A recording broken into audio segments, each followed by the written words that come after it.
हिंदी में यूपीएससी की तैयारी से संबंधित प्रोग्राम्स को देखने के लिए सब्सक्राइब करें स्टडी IQIAS हिंदी। भारत सरकार ने अभी हाल ही में देश के कुछ राज्यों के लिए कुछ महत्वपूर्ण उपहार देने की घोषणा की है। दोस्तों ध्यान रखिएगा कि अभी बीते दिनों आर्थिक मामलों की मंत्रिमंडलीय समिति की बैठक आयोजित की गई थी और इसी बैठक के दौरान प्रधानमंत्री जी के नेतृत्व में इन घोषणाओं को हरी झंडी मिली है। आज की चर्चा में हम लोग इन्हीं के बारे में विस्तार से बातचीत करेंगे। देखिए, हुआ ये है कि जहां एक तरफ केंद्रीय मंत्रिमंडल के द्वारा महाराष्ट्र और कर्नाटक में 3 नए मेट्रो रेल प्रोजेक्ट्स को हरी झंडी दी गई है, वहीं दूसरी तरफ बिहार में पटना में ऑलरेडी एक एयरपोर्ट पहले से काम कर रहा था।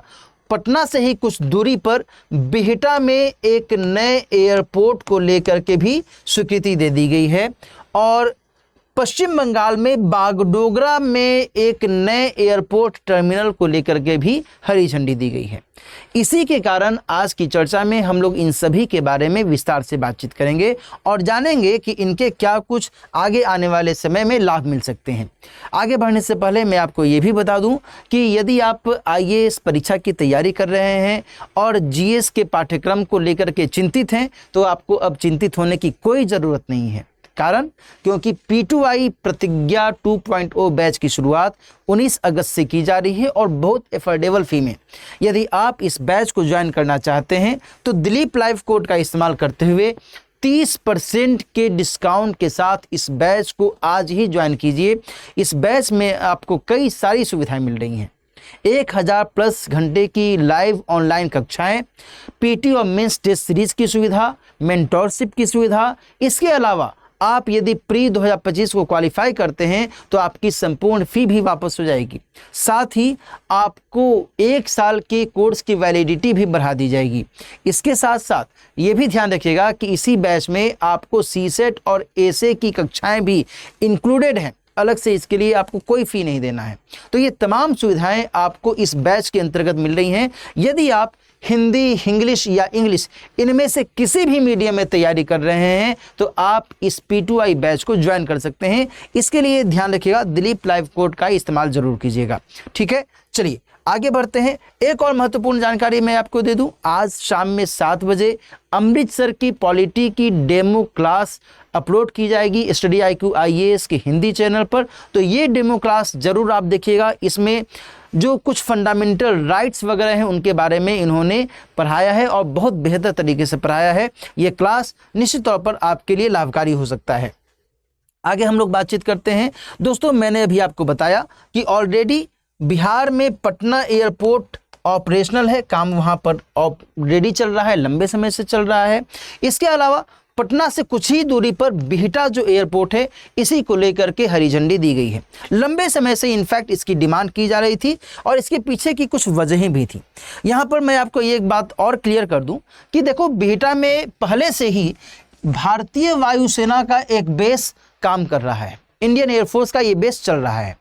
इसी बेस के पैरेलली में सिविल इंक्लेव को शुरू किया जाएगा। सिविल इंक्लेव कहने का मतलब ये हुआ कि यहाँ पर बड़े पैमाने पर जो हवाई जहाज हैं, पैसेंजर हवाई जहाज हैं, यात्री हवाई जहाज आ जा सकेंगे और ये बताया जा रहा है कि यहाँ पर 1 साल में लगभग 50 लाख पैसेंजर्स की आवाजाही हो सकेगी यदि ये इनक्लेव शुरू हो जाता है तो।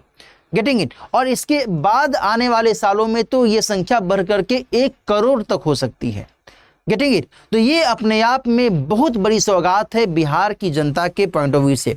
अब एक मन में आपके सवाल ये आ सकता है कि सर, जब पटना में ऑलरेडी हवाई अड्डा काम कर ही रहा है तो पटना से कुछ दूरी पर बिहटा में क्यों इसको शुरू किया जा रहा है? तो देखो, दरअसल बात ये है कि पटना हवाई अड्डा अभी जहाँ पर है, मैं इनफैक्ट पटना अक्सर हाँ आया जाया करता हूँ, मेरा घर ही है पटना में और पटना हवाई अड्डे से कुछ ही दूरी पर हमारा घर भी है। तो हवाई अड्डा का जो लोकेशन है ना, वो बहुत अधिक सैचुरेटेड हो चुका है। अब वो ज़्यादा स्ट्रेच नहीं किया जा सकता, ज़्यादा उसको खींचा नहीं जा सकता, क्योंकि आजू बाजू में कई सारे मोहल्ले हैं और इस कारण से वो आवासीय क्षेत्र होने के कारण पटना हवाई अड्डे को और अधिक विस्तार देना शायद मुश्किल है। और यही कारण है कि पटना हवाई अड्डा कभी आप जाएं पटना और हवाई जहाज़ से जाएं तो आप देखेंगे कि रनवे वहाँ पर बहुत छोटा है। ज़्यादा बड़ा रनवे नहीं है। जैसे यदि आप दिल्ली एयरपोर्ट कभी आप जाएं, दिल्ली हवाई अड्डे पर आप कभी देखें तो यहाँ पर एयरपोर्ट के में जो रनवे है वो बहुत लंबे लंबे रनवे होते हैं, जबकि पटना में ऐसी स्थिति नहीं है।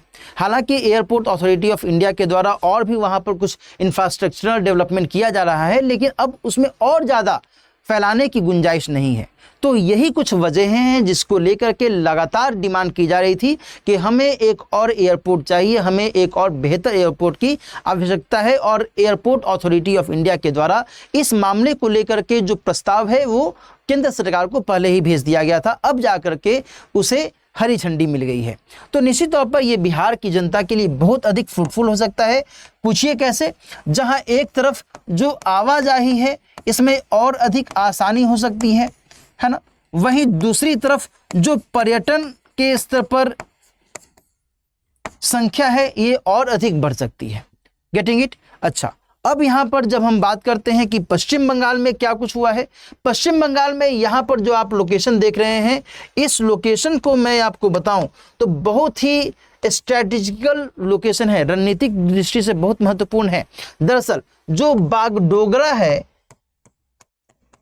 बागडोगरा ये पश्चिम बंगाल में सिलीगुड़ी में स्थित है। और सिलीगुड़ी के संदर्भ में आपने सिलीगुड़ी चिकन नेक या फिर सिलीगुड़ी कॉरिडोर का नाम आपने सुना होगा। तो जो चिकन नेक है या सिलीगुड़ी कॉरिडोर है, इस कॉरिडोर का महत्व उत्तर पूर्व के साथ जो संपर्क है उसके लिहाज से बहुत अधिक बढ़ जाता है।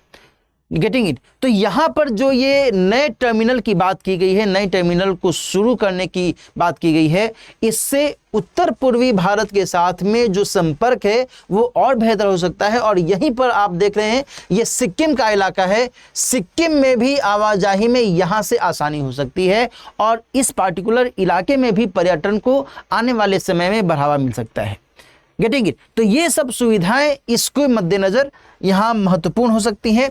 साथ ही जब हम बात करते हैं 3 रेलवे प्रोजेक्ट्स के बारे में, तो मैंने आपको बताया भी कि महाराष्ट्र में पुणे और थाने में रेलवे प्रोजेक्ट को हरी झंडी दी गई है। वहीं दूसरी तरफ कर्नाटक में बेंगलुरु में ऑलरेडी जो मेट्रो प्रोजेक्ट है वो काम चल रहा था, उसमें फेज 3 को लेकर के लगभग 15,611 करोड़ रुपए की राशि को स्वीकृत किया गया है। Getting it?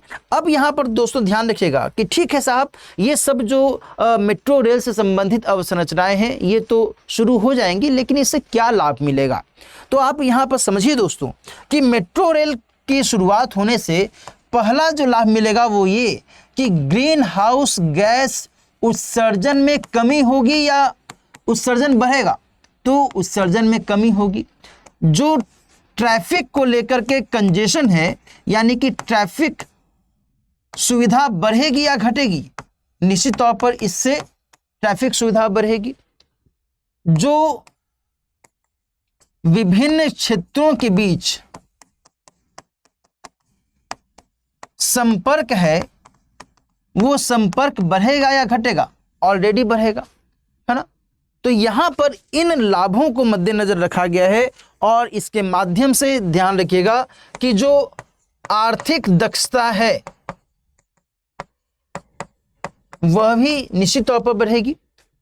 तो इसे भी यहां पर मद्देनजर रखा गया है और इसके आधार पर जो ये विकास परियोजनाएं हैं वो बिहार, पश्चिम बंगाल, कर्नाटक और महाराष्ट्र के लोगों के लिए बहुत बड़ा परिवर्तन ला सकती हैं और निश्चित तौर पर यहाँ के लोगों को इससे आर्थिक फ़ायदा और सामाजिक फ़ायदा भी मिल सकता है। ठीक है, तो आज की चर्चा में मैंने इन सभी महत्वपूर्ण प्रोजेक्ट्स को लेकर के बातचीत की है। निश्चित तौर पर इससे आप समझ पाएंगे कि आगे आने वाले समय में इन राज्यों में इन विकास परियोजनाओं के माध्यम से और क्या कुछ अचीव किया जा सकता है। ठीक है, आज की चर्चा हम लोग यहीं पर समाप्त करते हैं, लेकिन जाते जाते फिर से मैं आपको बता दूं कि यदि आप आईएएस की तैयारी कर रहे हैं, जीएस का कोर्स बेहतर तरीके से करना चाहते हैं, तो आपका स्वागत है इस P2I बैच में, जिसकी शुरुआत 19 अगस्त से की जा रही है। इसके लिए आपको दिलीप लाइव कोड का इस्तेमाल करना है। इसके माध्यम से आप इस जीएस की कंप्लीट पाठ्यक्रम को अच्छे से कवर कर सकते हैं और निश्चित तौर पर इससे आपकी तैयारी और बेहतर हो सकती है। मिलते हैं फिर किसी और टॉपिक के साथ। अपना ख्याल रखिए। All the best. हिंदी में यूपीएससी की तैयारी से संबंधित प्रोग्राम्स को देखने के लिए सब्सक्राइब करें स्टडी IQ IAS हिंदी।